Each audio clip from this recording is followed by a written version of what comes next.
Hello and welcome to Let Them Eat Cake. This will be episode 22. I am Jack. My co-hosts are John and Ace. And this week we'll be covering what, John? This week we're going to be doing another collaboration with Militant Wire focused on political literacy of South Asia. There's a lot of elections coming up this year, and because of the closeness of China and Taiwan and how important that conflict is, it's important to understand and contextualize the area. So it's really what do they call it? It's you say it for like an intro. Crash course? Crash course. It's a crash course on South Asian politics.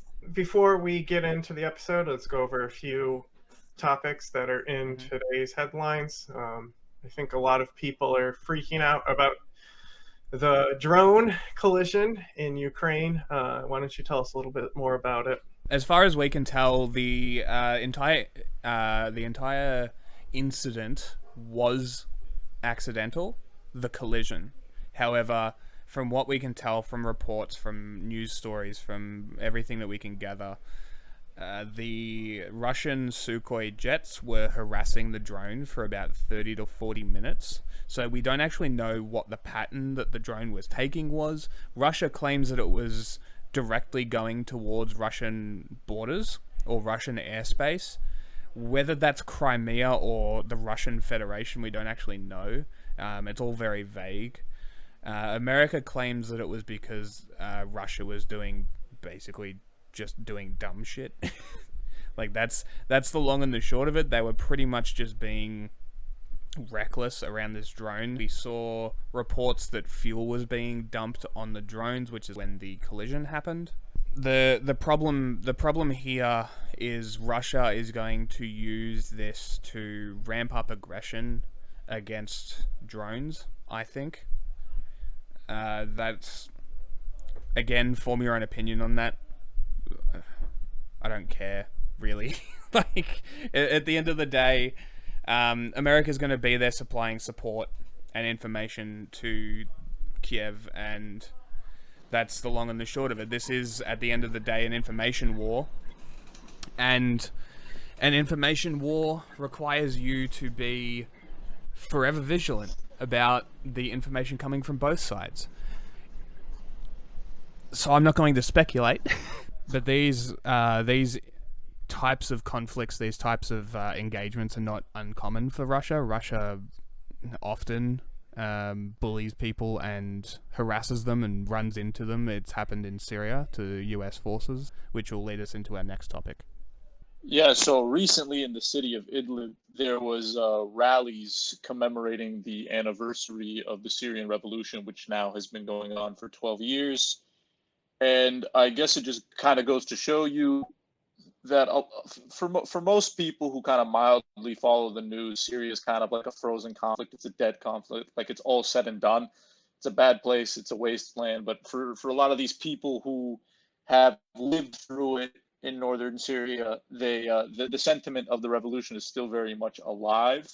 And I think so long as that sentiment is alive, as people, troops will continue to get moved around.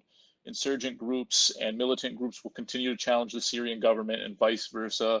It's also the anniversary of a really important internationalist who died in Kurdistan, Anna Campbell. She's one of probably the most famous internationalists who went to Kurdistan. That's the British lady, right? Yes, exactly. Well, the most important internationalist who died in the Rojava Revolution section of the Syrian war.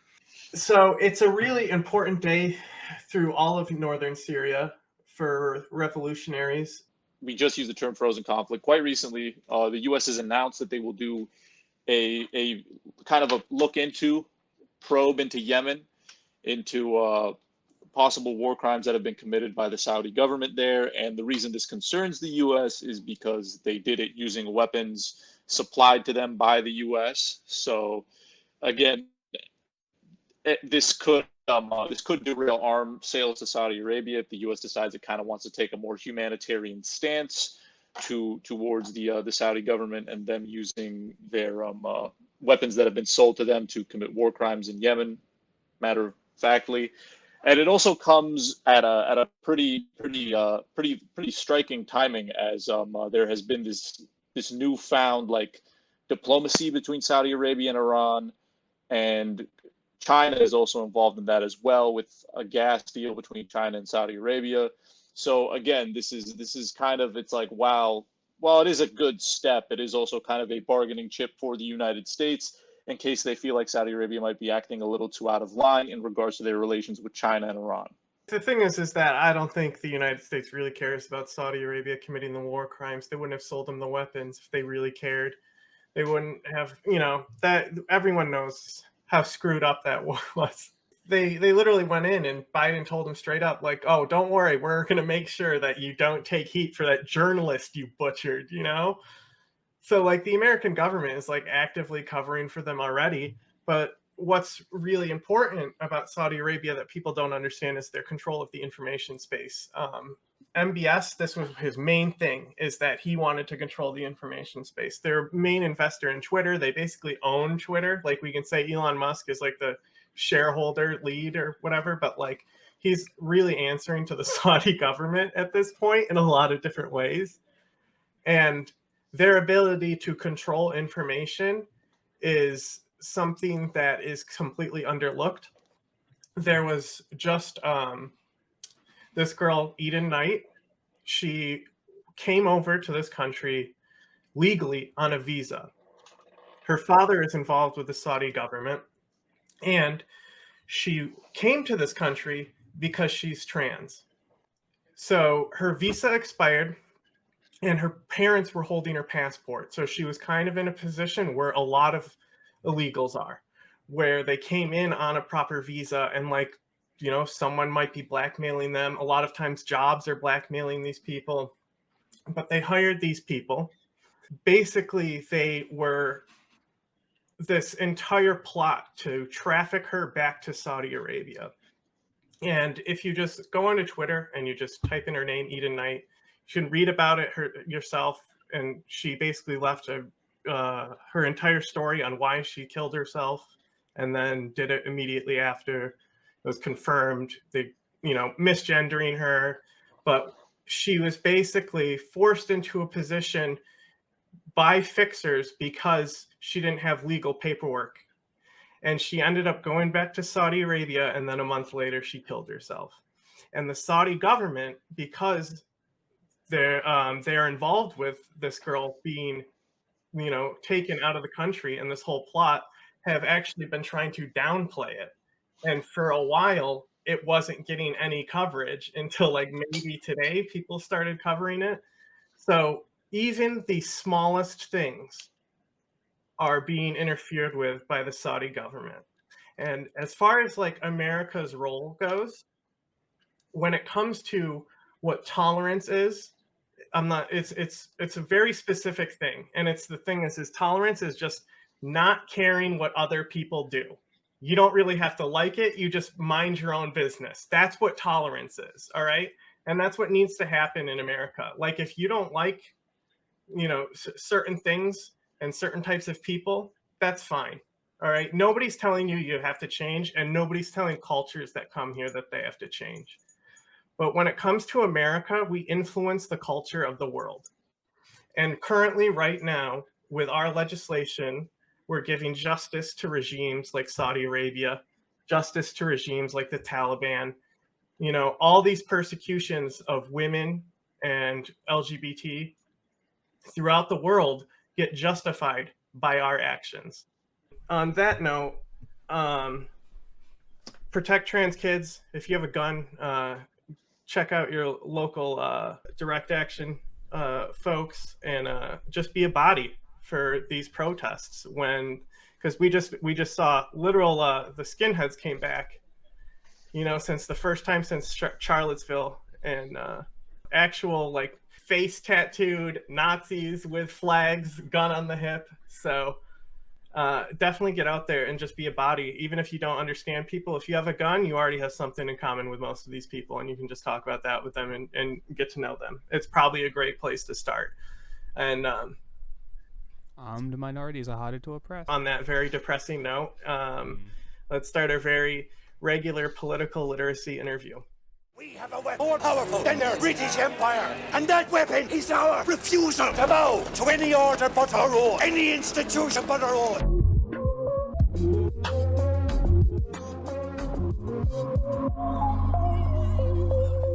I'm Uday. I'm a researcher mainly focused on South and Southeast Asia, mainly security and politics.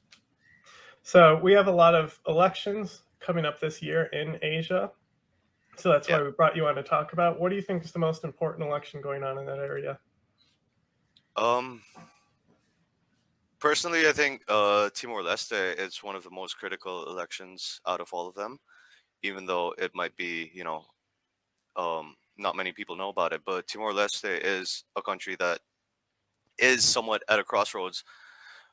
Since it got independence in 2002, all the leaders have been, the former independence heroes, and it's a back and forth between two parties. And since 2017, 2018, like the political deadlock between these two rival parties became so bad, like the government hasn't been able to function.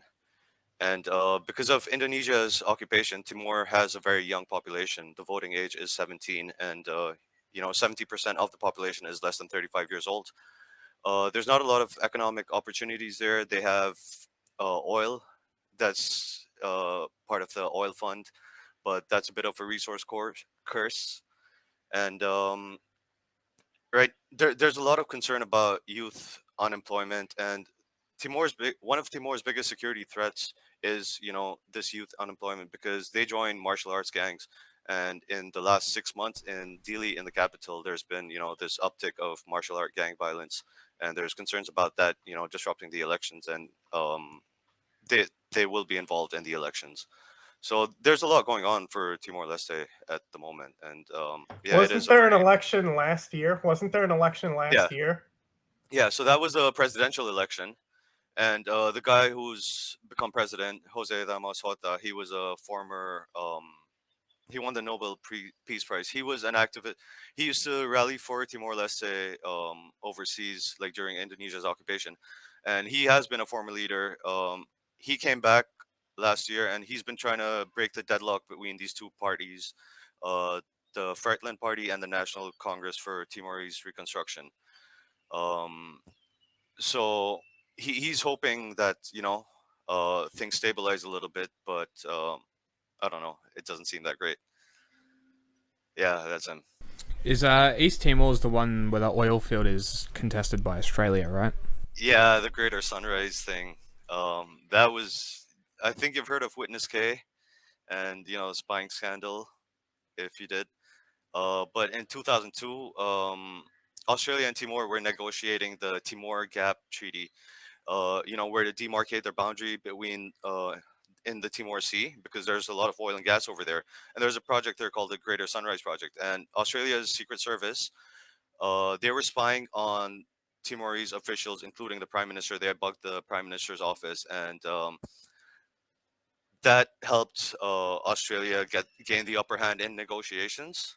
And they came out with a Timor Sea treaty that was very unfair to Timor, right? And then in 2011, someone who was spying from the Australian Secret Service, he's called Witness K. They haven't released his name yet. His case just came out last year. But he basically said that they had been spying, and this caused like this massive diplomatic fallout between Australia and Timor-Leste, and Timor threatened to take them to like international arbitration. And then they eventually renegotiated the Greater Sunrise Project. And right now there's tensions over this Greater Sunrise Project because Timor is running out of oil, right? So this is one of the projects that will help fund the government in the future. And Australia wants, the company that's doing this for Australia is called Woodside. It wants the gas to be shipped, piped to Darwin in Australia, and it said it would be cheaper and more feasible. But there was an independent study that came out last year that said, it's actually not true. Like, there will be more initial costs of setting up a plant in Timor, but in the long term, like, the project cost will not be that. So this is causing more controversy because, given the history of Australia involving, like, it's negotiations over this. So like Jose Ramos Horta and likely the next prime minister, who's going to be Zanana Guzmão, they're very adamant that the gas comes to Timor. So that's a big thing. Yeah, and it should. And fucking, there's so much dodgy shit that ASIO does, and nobody cares. Yeah. Because for whatever reason, I've said this on here before, I think, but like Australians just have this apathetic thing where they don't care. It's like, as long as they're happy and they're comfortable and they can drink beer and watch footy, it's fine. And it's all of this sort of stuff. People should be angry about this. People shouldn't be happy that the Australian government is fucking with people internationally, and nobody cares. And the government just does it. Nobody says anything. Both governments, no matter who's in control. Is there any other competing powers in this area? Just China. Yeah, it's Maybe India if they wanted to, but they don't really. Not really. They don't project. No. It's mainly being a playground between China and the West. Mm. So, Although maybe Japan, but I don't even think Japan's going to do anything because America's there. yeah, So I don't think Japan's even going to bother doing anything, even though they are doing projects in South Asia between was it Thailand and Vietnam? I think they're building Japan invests a they're lot. building infrastructure, Yeah. which is good because it competes against China, and that's what we need. Especially countering this bloody Belt and Road thing, which I don't know if you know about this, but the Victorian Premier almost sold Victoria's infrastructure to the Belt and Road Initiative. I didn't know it was in Australia. Like, Yeah, it was Victoria. Yep. Okay. Daniel Andrews signed a deal, or it wasn't a deal. He signed a promise, or like one of those sort of de facto deals that's not really a deal, and then magically got a trip to China. How funny! Ooh, interesting. So yeah, but it's actually really funny. You would think that the opposition party would try and shoot it down, but it was actually the Federal Labor Party that was like, "You are not selling Victoria's infrastructure to China," and they shot it down. And now they're over in China making deals with them. So, is East Timor relevant to anyone else other than itself and Australia and Indonesia? Is there anyone else that really cares about what it does? unfortunately, the answer to that is no. It's pretty much been left alone. Um, I mean, countries will like feign an interest, and when the elections come, everyone will say, "Oh, look at the elections, and Timor's a democracy," and like they'll congratulate them and congratulate the incoming prime minister. They'll make statements, "Oh, we'll have good relations" and all that. But at the end of the day, because Australia runs a lot of the resource projects over there, Australian companies, like the oil and gas, because they have the expertise, right? And Timor wants some. They want more say in what they do. So like China has been trying to flirt over there too, and the U.S. does help them in terms of the military a little bit, in terms of training, building infrastructure. But yeah, Timor is a very like economically very weak. It's very dependent, you know. So even for medicines and stuff like that, the UN is sending medicines and things like that. So it's a very new country, right? And Indonesia occupation completely destroyed it, and didn't let it grow. So It like you has said, a great freedom score, though. yeah, their elections have been like the presidential election last year was quite open, free and fair. And Where did they in lose 2006, in 2000, in the early, so 2002 is when Timor became independent. From about 2002 to 2006, there was a lot of political turmoil. There was like a kind of coup also, attempted coup, and Ramos Horta, who was the president at that time, he was there was an assassination attempt on him also around 2008. So like over the last few years, it has stabilized a lot more, and people had thought that their last year's elections would be violent, but they were not. They're not at all. There's some concerns about this because this is a parliamentary election, and it's the general election, and there's more youth mobilization for this kind of thing. So where it looks like it loses the most points is corruption and the legal system, Yeah. and so that looks like mainly what it is that type of thing. Yeah, But corruption's pretty great. speaking of fair elections, one of my favorite countries to politically follow because it's impossible is Pakistan, who Yeah. also are having important elections coming up. So why don't we get into them for a little bit and Yeah. talk about what happened to lead to these elections that will be coming up? Right. So Pakistan's general elections are supposed to happen by October.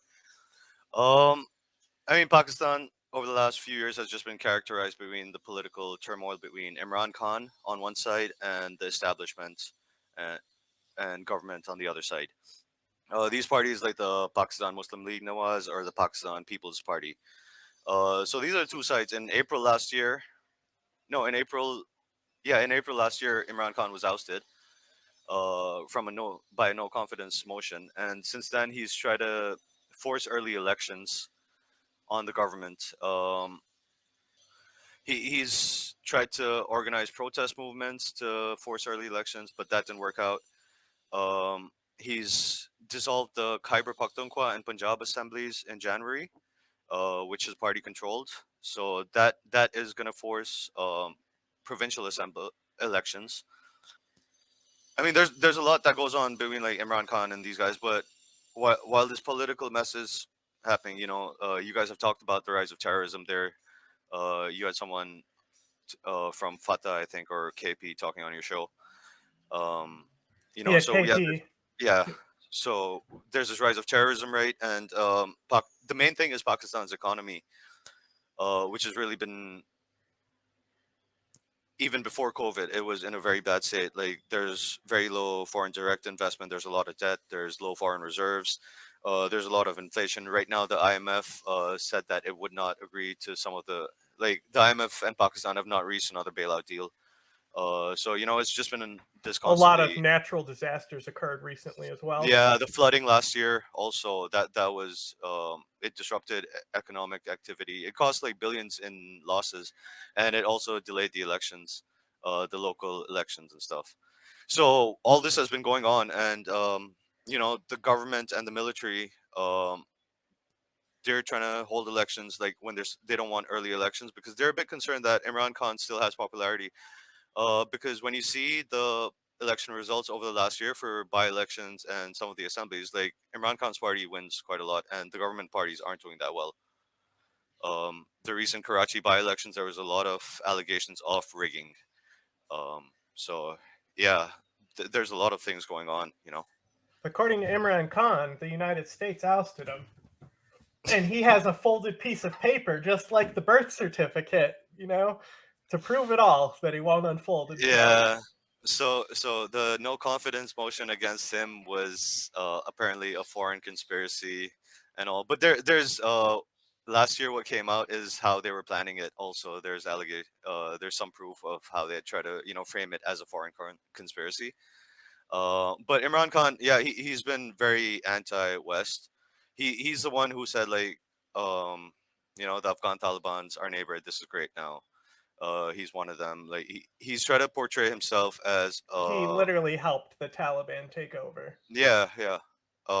He's trying to portray himself as like the champion of Islam, like Erdogan or kind of thing, but it hasn't gone like that, I feel.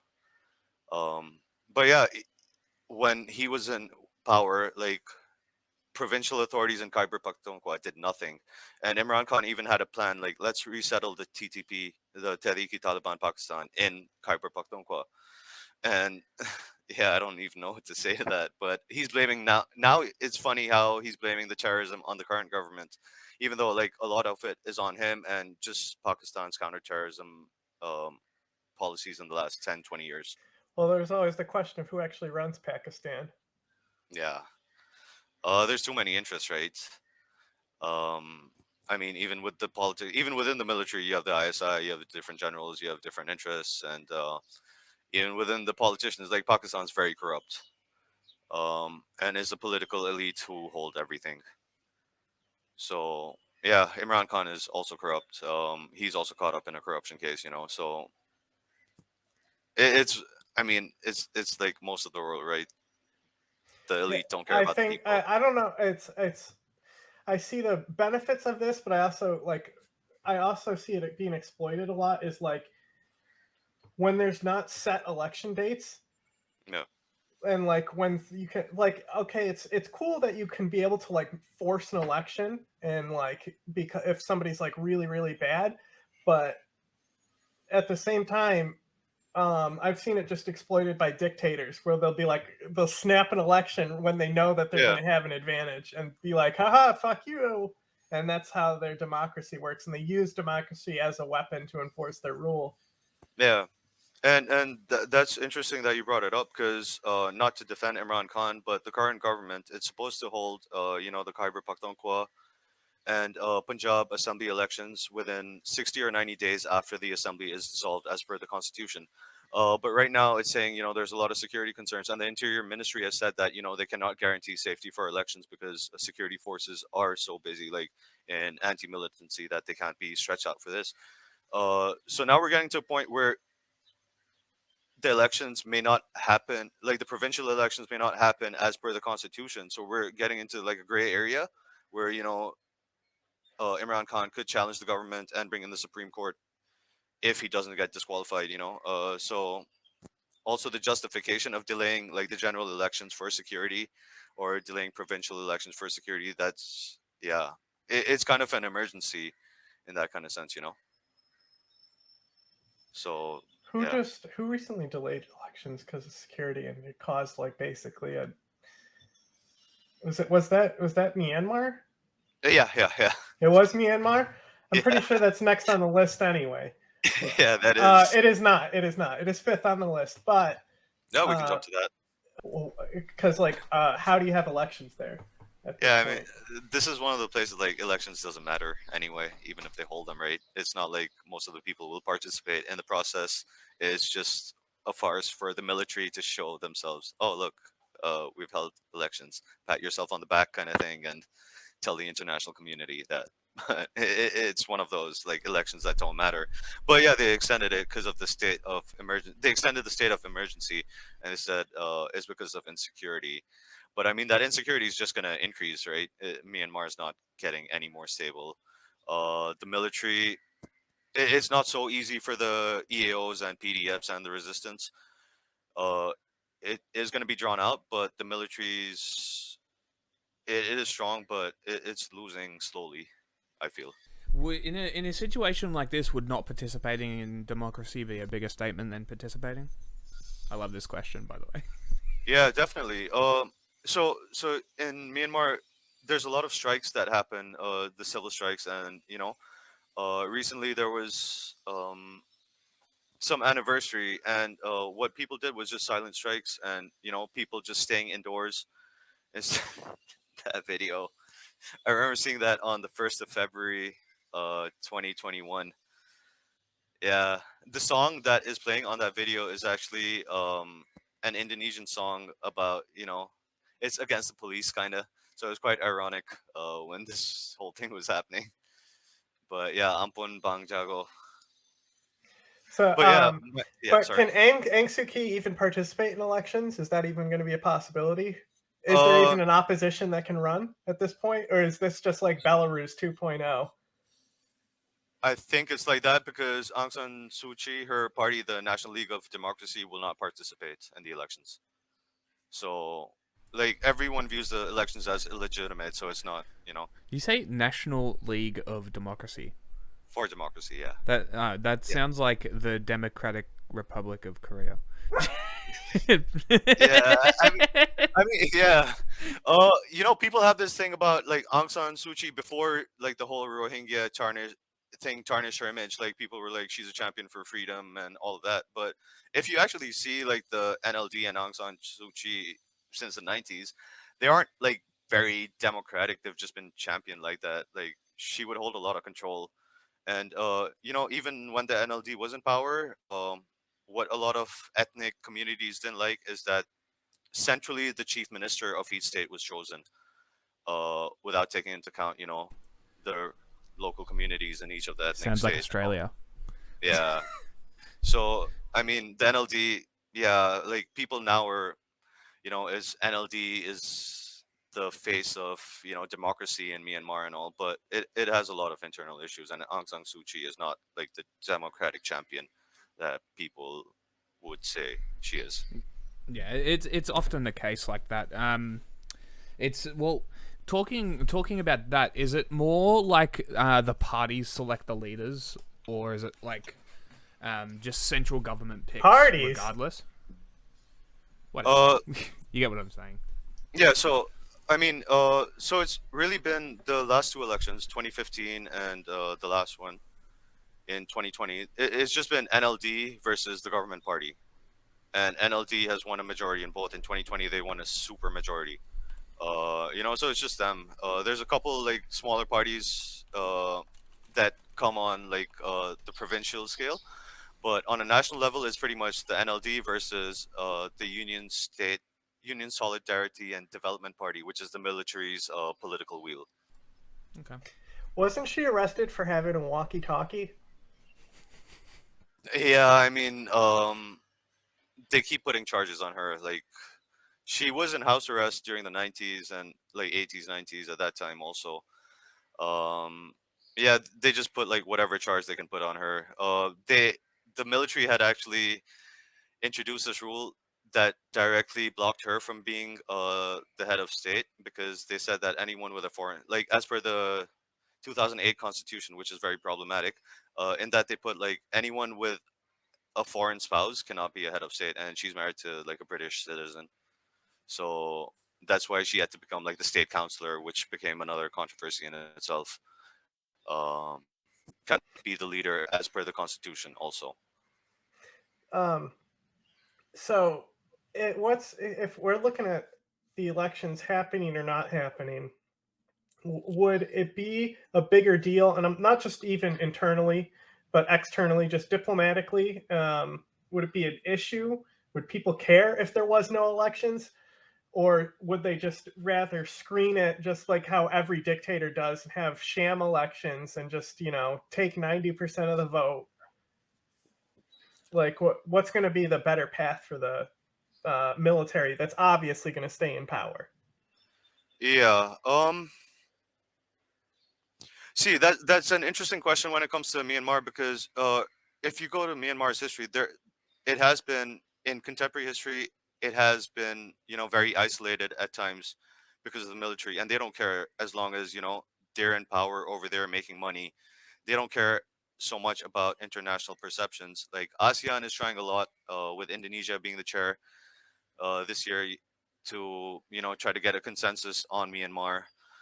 Um, but for the military, I don't think they care about perception to outsiders that much, or even their own people, because otherwise they I wouldn't think be. they have China backing them anyway, so.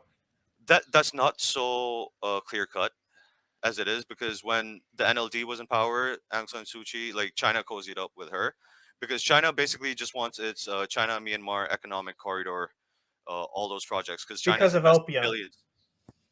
Not that. Yeah, I mean, there's a lot of crime and drugs and all of that, but the China Myanmar economic corridor basically allows China access to the Indian Ocean without having to go through the South China Sea. So they're building a lot of like railroads, infrastructure, ports, dams along the way, and it's similar to Pakistan, where they're trying to circumvent India and go on the western side of the Indian Ocean.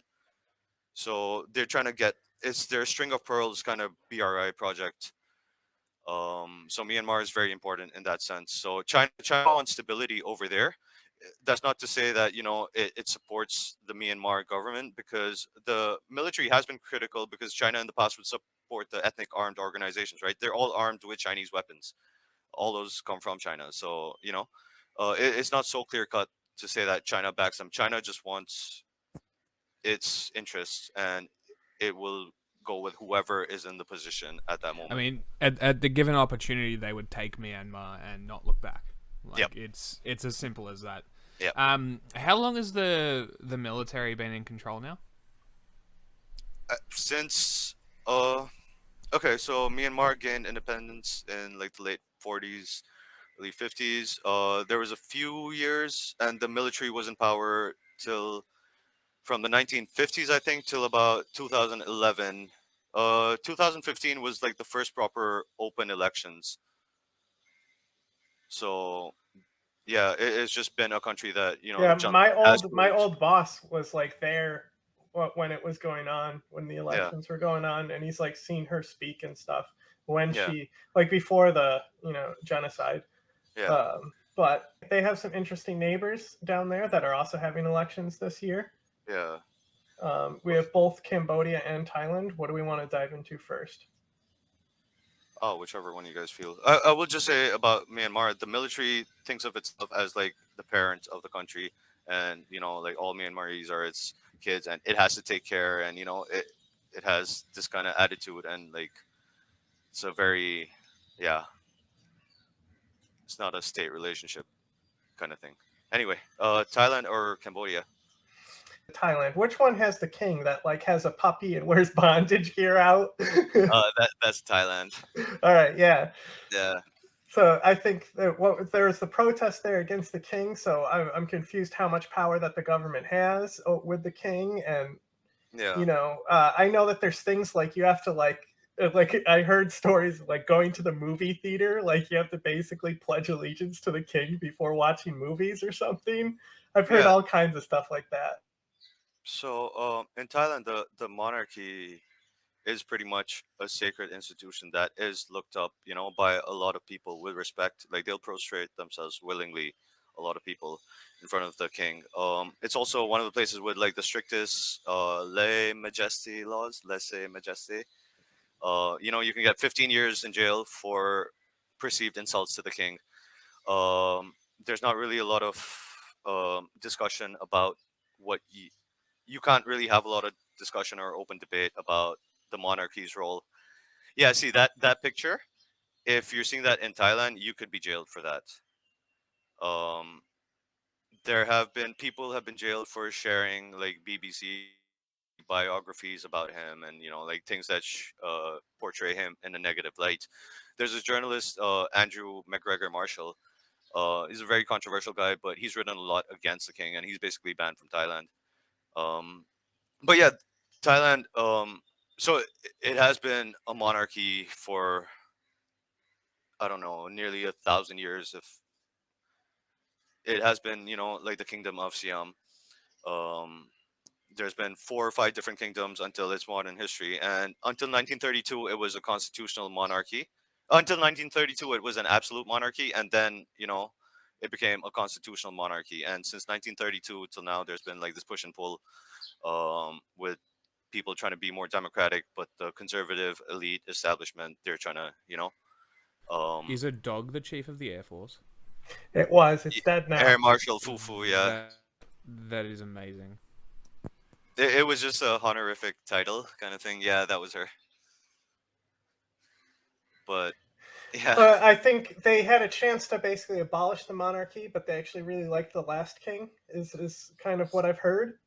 yeah. So the last king, he was very popular, and he played a very stabilizing role in Thailand's contemporary history. So since 1932, it became a constitutional monarchy, and since then there's been like maybe 13 successful coups, and maybe like 9 or 10 unsuccessful coups. So during this period, and they've had like maybe 29, 30 prime ministers in 70, 80 years, which is pretty crazy. So the king had played quite the stabilizing role in that sense, and when things got too much, like he would be consulted and he would direct the government. And Is this the right guy? Bhumibol, yeah, that's him younger, yeah. So he was very well liked and very popular, but he died in 2016, and his son is not on the same stature that he is. So one of the you mentioned the pro democracy kind of protests and all those are pretty much dead now. But what they want is they want Thailand to at the relook its relationship that the state has with the monarchy and how entrenched the monarchy is and everything and all. They want a more open democratic thing. They want a new constitution also. But the movement is pretty much dead. Like the elections that are coming, there's no one to represent the pro-democratic. There is one party, but that's not going to win much. This is mainly going to be a fight between like the loyalists, different loyalists of the king, and all the Kingsmen and the conservatives and all of them, and one main opposition party, the Puatai party. So what actual power do the elections actually have? I'm not sure if you answered that because I've been typing, so I missed some stuff. Power that the election. I mean, these are the general elections. They are going to be free and fair. This will set like the government for the next 5 years, right? And it comes at a time when Thailand's trying to recover from COVID, and there's a lot of those issues. It Yeah, it is a key election. It's not going to be something that's super rigged or anything. It's not going to be like a farce that Myanmar is. It will be like an open democratic elections, and this is the first test, for the government. In 2014 was the last coup, and then that military government from the coup basically entrenched themselves into Thai politics, and they came into power in 2019, and they've been in power since then, right? And over the last few years, people haven't been that happy. So it'll be interesting to see like what kind of divides and which way people vote for. So it will be, yeah. Do you think that legalizing marijuana will help them? It's helping one of the parties. So that was legalized by the Bhumjatai party, and the party leader is Anutin, and he is one of the leading prime ministerial candidates. So he's looking to be a front runner. His party is looking to be one of the parties that will get like a lot of seats. So it is definitely helping. How much credence do you give to the idea that viewing a country's marijuana laws is indicative of their wider society's overall freedom? I mean, you could argue that Thailand is very free in a lot of things, right? But they were very strict about marijuana. And I feel that it's the same in Southeast Asia. Like, drug laws are very harsh in Southeast Asia across the region. For some reason, like Indonesia has killed Australian citizens for drugs. That Chappelle Corby thing in the 2016s and all. Malaysia and Singapore also have crazy like they're very strict with drugs. I'm not sure why it is in Southeast Asia, like even for cannabis. Yeah, but it's so weird with Thailand too, because I'm Yeah. not sure if I remember this correctly, because I had a friend who was visiting there, and they were talking about how, like, the weed laws between Cambodia and Thailand, and like I think Cambodia being really loose at the time, Yeah. and then Thailand being fucked up, and just it's interesting to me because Thailand is just like known as like it's like the Beirut of Southeast Asia. You know, you go there to party. Yeah. Yeah, Thailand has had a little bit of history of a war on drugs also. Like in Southeast Asia, I feel like when governments in power, they try to, blame something, they'll blame drugs or, instead of looking at themselves for society's whatever issues, or they don't, so it's a very easy bogeyman, I feel. And like that's why the Philippines has had a drug war, Thailand has had drug wars, like, and they'll kill people over suspicions of having drugs during these times, right? Um, but at the same time, like it's not like Thailand was so strict. Like people were still growing weed anyway. You could still smoke around and all. It wasn't that it was being enforced so harshly everywhere. Like it can be very localized in the setting too, if that makes sense.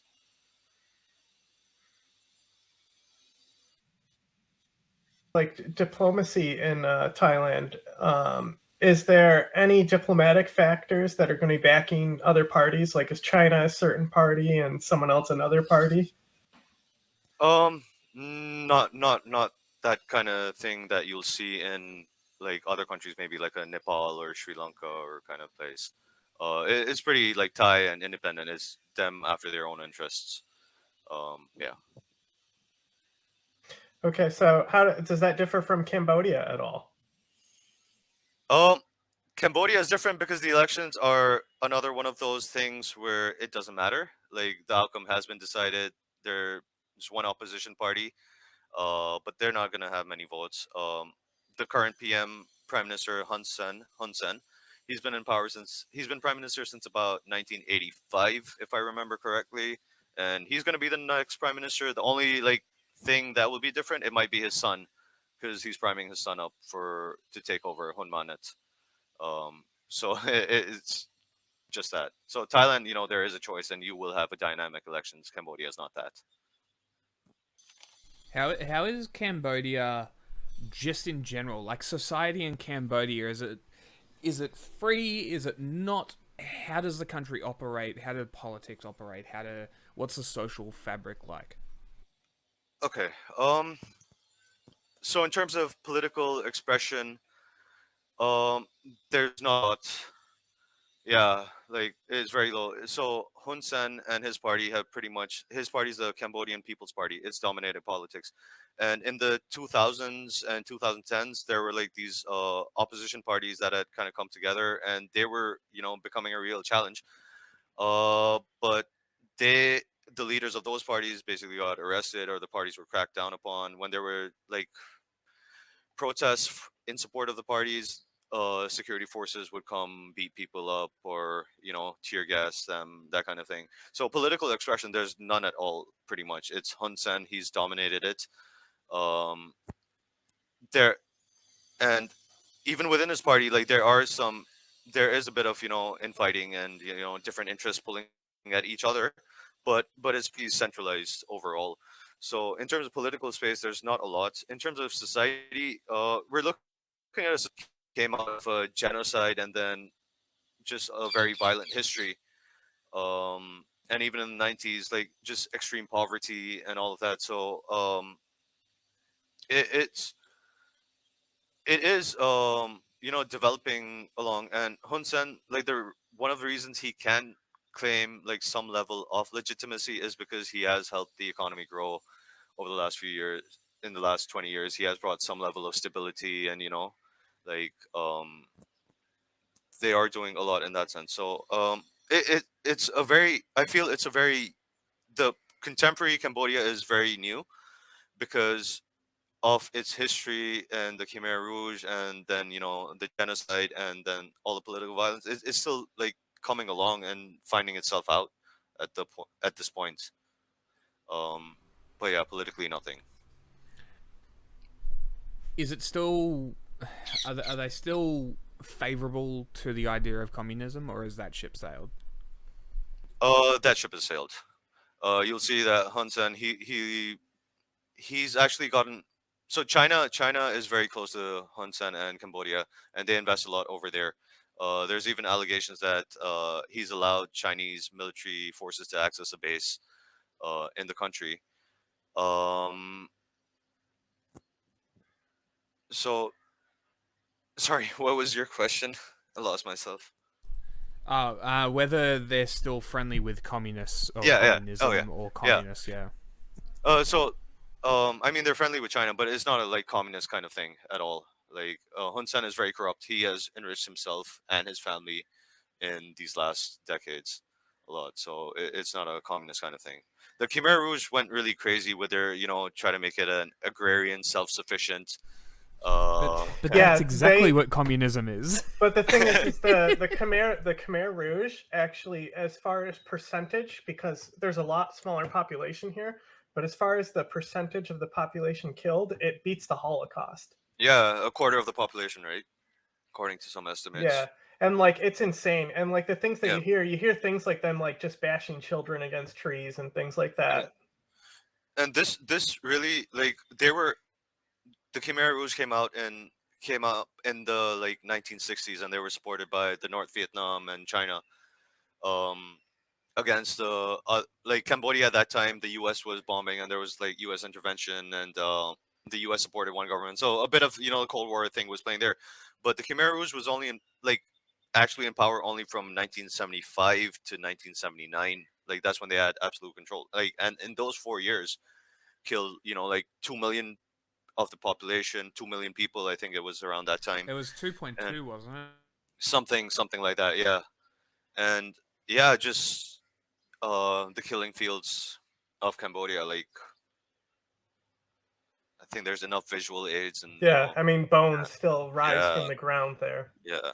Also, I think I'm pretty sure this is still the case, but Cambodia has more amputees among children than any other country because of all Yeah. the undetonated bombs and Yeah. landmines. And demining, like that's a national project, and they have to do it, and it's really cool how they got rats, and rats have been helping, like, because they don't like blow up the mines when they get on it, and they can train them, so they've been using rats quite a lot. But yeah, that is a massive problem. Just unexploded mines everywhere, like kids will still get injured playing in fields, and there's a lot of places like that are marked off, like, don't go here, we don't know whether there's mines or not. So yeah. In the general area of Southeast Asia, Yeah. not so much the island parts, because I know a little bit more about those ones, but this area in Southeast Asia, we're looking at any militancy, because you have Afghanistan and Pakistan right there. There's obviously militancy there, but how much of that spills over? Okay, so Myanmar, you have militancy. Thailand, you have militancy in the deep south because there's a Malay Muslim insurgency that's been there. I mean, Indonesia, you have militancy, right? Terrorism, and you have the Papuan separatists. The Philippines, the southern Philippines especially, you have the communist insurgency, and then you have the Islamist militants also. So there's quite, but in not anything in Cambodia or Vietnam really. But how about these guys right here, the Tamil Tigers? Didn't they used to be number one? How are they doing? They were. I think the Tamil Tigers did the first suicide bombing, in history. I think, and they killed the Indian Prime Minister Rajiv Gandhi. But they've basically been defunct. They were in 2009. The Sri Lankan Civil War ended, and like their leader Prabhakaran, he was killed, and right now, like, there is a bit of a Tamil movement, but it's not the LTTE anymore. Also in that area, Bangladesh. As Yeah. far as I know, it's a dictatorship, and the lady's going to stay in power. Yeah, pretty much. So Bangladesh has gone between two people in the last 20 years. It's Khalida Zia, who's been the first prime minister, like in the contemporary area, since the 1990s. It's been Khalida Zia and Sheikh Hasina. Sheikh Hasina is the current prime minister. She's been the prime minister since 2009. Since the 1990s, it's basically just switched between Sheikh Hasina and Khalida Zia. Sheikh Hasina is the daughter of Bangladesh's founding father. Khalida Zia is the wife of one of Bangladesh's first presidents. So it's that political, dynasty kind of thing. And right now, it's Sheikh Hasina. She will win the next elections. But it's interesting that Khalida Zia's party is, getting some momentum back after a long time, because Hasina hasn't been doing that well. But in the last 5-10 years, she's cracked down on dissent, on any political opposition, all of that, like just holding on to her power more and more, and getting more autocratic.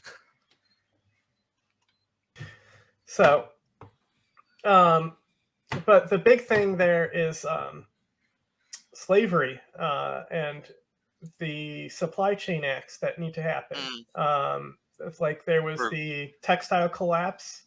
Yeah, the that changed everything. Rana building in 2014. So I would say that's the most important thing about Bangladesh. I don't think anything's going to change there, but it's insanely important to the cotton industry, which ties back to Uyghur genocide and things like that. So it's extremely important that we invest in this economic infrastructure for Bangladesh, because it quite literally will reduce genocide elsewhere. Uzbekistan has also started to outlaw slavery, which is the other big cotton producer. Bangladesh takes that raw cotton and makes textiles. They're basically the seamstress of the world. So it's extremely important that we protect the supply chains and make sure that they stay genocide free, and buildings don't collapse on people. And so basically the supply chain acts will make it so basically OSHA laws would apply to your companies that operate overseas. And you can't just move overseas, start a sweatshop, and not have liability. They're not going to happen in America, but they've happened in Germany, I think, and they're moving through the EU. What you were saying about the, the garment industry.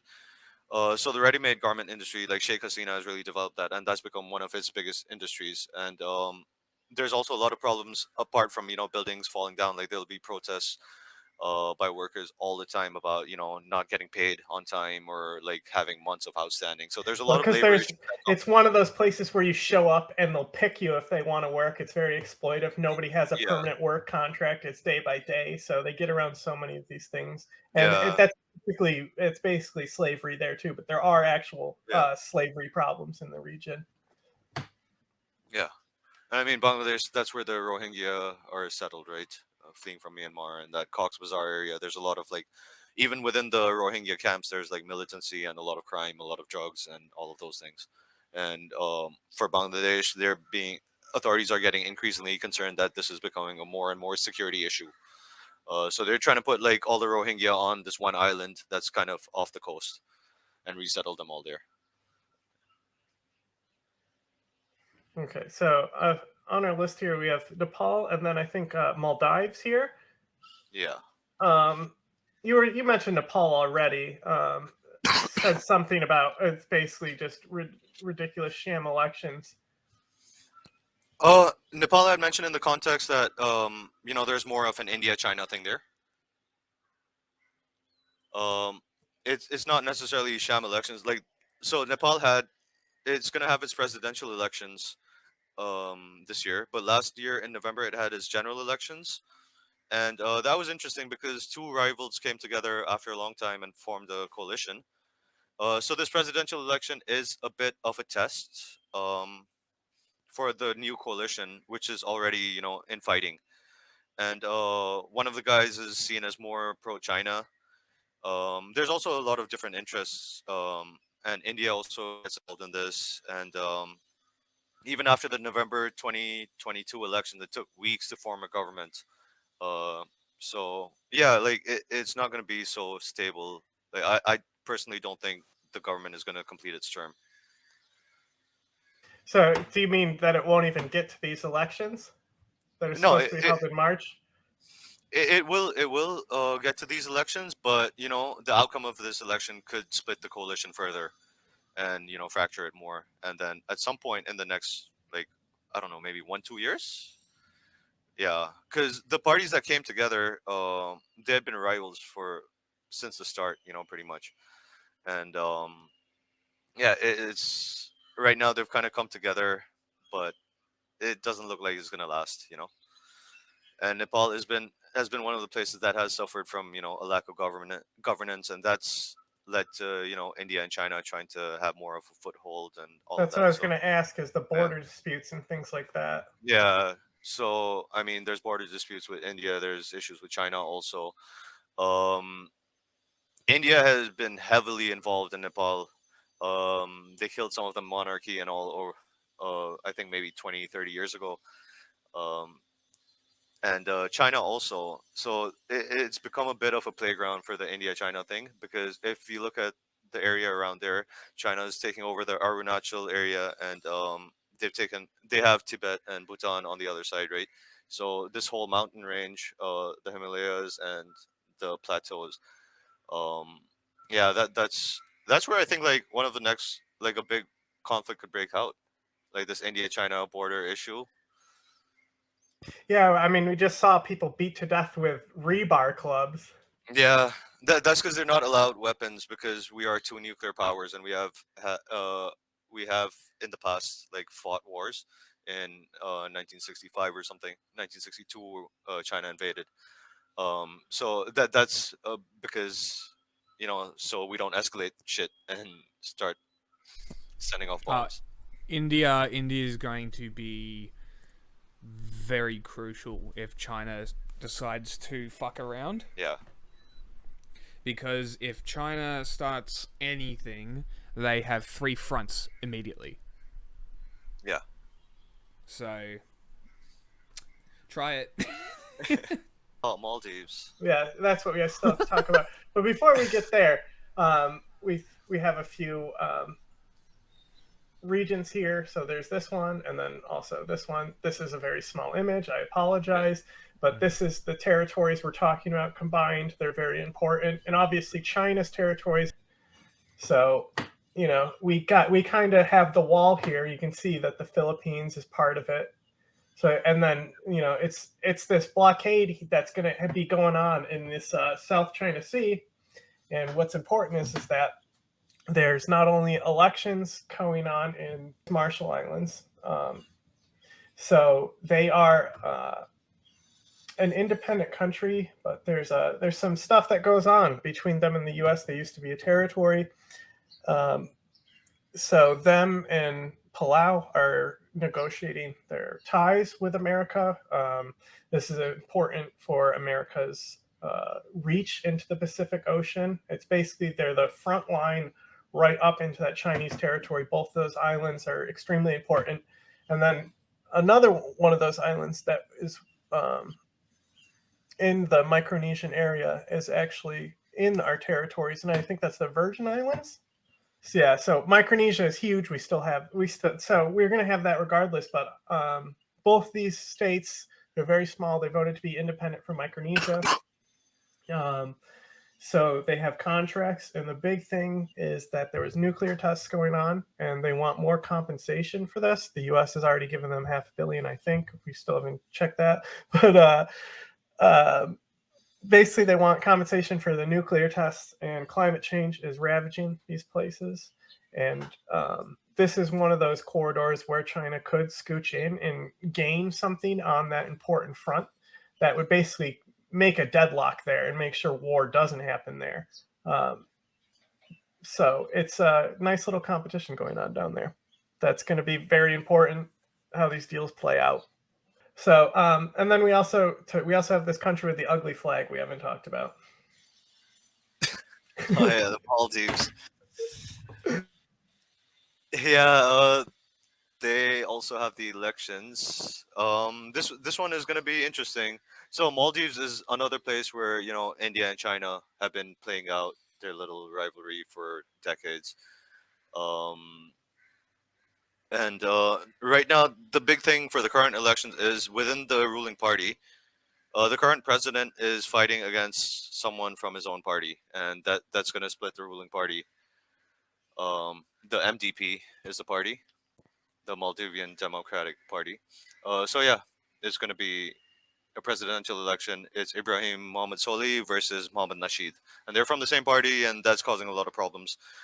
And Maldives, you do get a bit of political violence and like some clashes and stuff. And yeah, of course, India and China. Solih is considered closer to India. Like India likes having Solih around over there. So let's see how it turns out. Okay, I think we hit pretty much everything. There's just some minor elections, like minor elections in India, the Philippines, and that's about it. But it's just with India though. When is the next big election there? Next year. Because that's a very important global election that will affect global stability. Modi is apparently the most popular politician in the world. He's gonna win the next elections too. No contest. Not really. Yeah, just wipe the floor. That's what I assumed. Well, what's another election that's happening soon? Well, basically those are the big ones. Is Turkey is probably the biggest one. And Nigeria. Is Erdogan going to lose? Yeah, Nigeria as well. Erdogan can lose. That's what's important. Interesting. Okay. Can lose.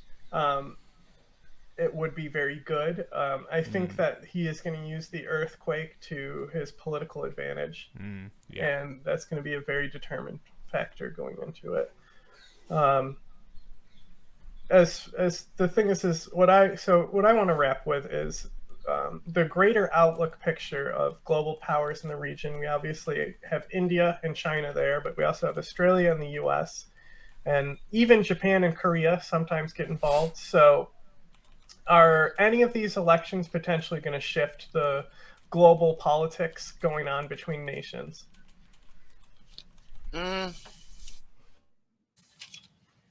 Pakistan. I mean, Pakistan, just for the sake of itself, will affect global politics, even if it's just an internal thing, seeing the terrorism and instability that's coming out of there. Um, yeah, Bangladesh. I mean, in not really that much. Thailand. So over the last like 2 decades, while the U.S. and the West didn't pay that much attention to Southeast Asia, China really came in, and if you'll see that, China's biggest trading partners for nearly every Southeast Asian country, and a lot of these, even the Pacific countries. So now you're seeing like the U.S. try to come back in Southeast Asia too, but it's not so easy, considering like China's replaced them in a lot of aspects. Like China is helping them build a lot of infrastructure in these countries, and The U.S. also wanted nothing to do with that place after yeah, like the Cold War, including Afghanistan. yeah, yeah, Like when the '90s hit, they're like, "Please get out of here." And we also had the expansion of NATO going on at the time, so yeah, there's mostly European investment going on with the U.S. And then after that, it was the War on Terror, where we have our primary focus being on the Middle East and not really going into Southeast Asia. yeah. So I think that is really, you know, had an advantage on some Yeah. of our opposition, but there's also no real reason besides China for the U.S. to care about that region. In terms of resources and like money and stuff, Yeah, of course. a lot of like a lot of American corporations, oil and gas, like Western companies, pretty much. It's Western companies and Chinese companies that are trying to operate all the fields themselves through different countries or subsidiaries. Who's going to be an upcoming big player in your opinion? In terms of like Geopolitics. uh, I think Indonesia. I Like agree. I agree. yeah. Indonesia is extremely important. And also, I think they have. I think their military is actually underrated, and it's extremely big. Like, It's also not that modernized. So that's what we're seeing in the South China Sea is Indonesia spending a lot of money now, building up military, building up its navy, building up bases around the Natunas, where Chinese vessels come in and they'll like ram Indonesian fishermen or like enter like within 12 nautical miles of Indonesian territory, which is illegal. So like Chinese Coast Guard vessels come harass Indonesian vessels, and they'll go around like resource projects and just do their own surveys and that kind of thing. So the securitization of the South China Sea, that's really been happening. We've heard about China's side, but like Vietnam is also doing that, strengthening its naval. that's what I was just about to say. Is Yeah. Japan is helping Vietnam build the Yeah, navy. yeah. So these are all against like China's maritime militias and China's aggression in the South China Sea, and even the new Filipino president Marcos, he's not as There's a history with yeah, that yeah. family. There is a history with that family, but so far, what he's not trying to depend on. He's not trying to say like Duterte, the former president, said that there's no point fighting against China, so fuck it. He recently did allow the U.S. more access to bases in the Philippines, so U.S. troops can use more bases there, and they can build some infrastructure there too. So he's also looking like everyone's looking at this from like the West and China, and they're trying to gauge and balance where they are, right? But that being said, no one wants to be on either side because they want to hedge their bets and like There's also a big economic pact that China ran. Wasn't there? Like, it was one of the biggest economic cooperation deals where they all came together in that region, and it was like, well, I don't remember much about it, but do you know what I'm talking about? vaguely, not off the top of my head, but yeah, there are a lot of these like It was like a NAFTA thing, you know? yeah, free trade agreements and all of that. So there's a lot of these regional things also. Even ASEAN has one within itself, Um, and the idea is to eventually be like Europe, but that's not feasible in terms of yeah. Why is it not feasible? I mean, the European system where it's open market and borders and stuff. Like, firstly, all the countries are not geographically connected. Uh, but like, there's each country has too many of its own dynamics to like. No country will open its borders like that, and just let the free movement of trade and goods. And especially as we're getting more concerned about security and these kind of things. So and you see even Europe, right? It's I don't know, but from what I understand, like people are dialing back on the whole togetherness kind of thing, and like Yeah, it's yeah, yeah. I mean, the fascist coalitions put a big dent in it yeah. before. But to wrap up and ask a final question is, why should the West, as in Westerners who are listening to this, why should they care about these regions? Oh, because America for some reason and the West for some reason decides to intervene and like do a lot over here. So it's good to know about what you're doing. But it's also like I don't know, just the whole world, U.S., China. Yeah, That's the shit out there. I'm sorry. it's good if you're a commie, it's good to know because then you can talk shit about the things America does and talk about how China's great. So Yeah. Yeah, you can go the Yeah, other way. Also, you could like I do just I China. do love genocidal ethno-states. So great.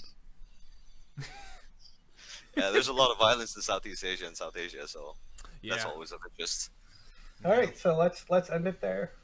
Yeah.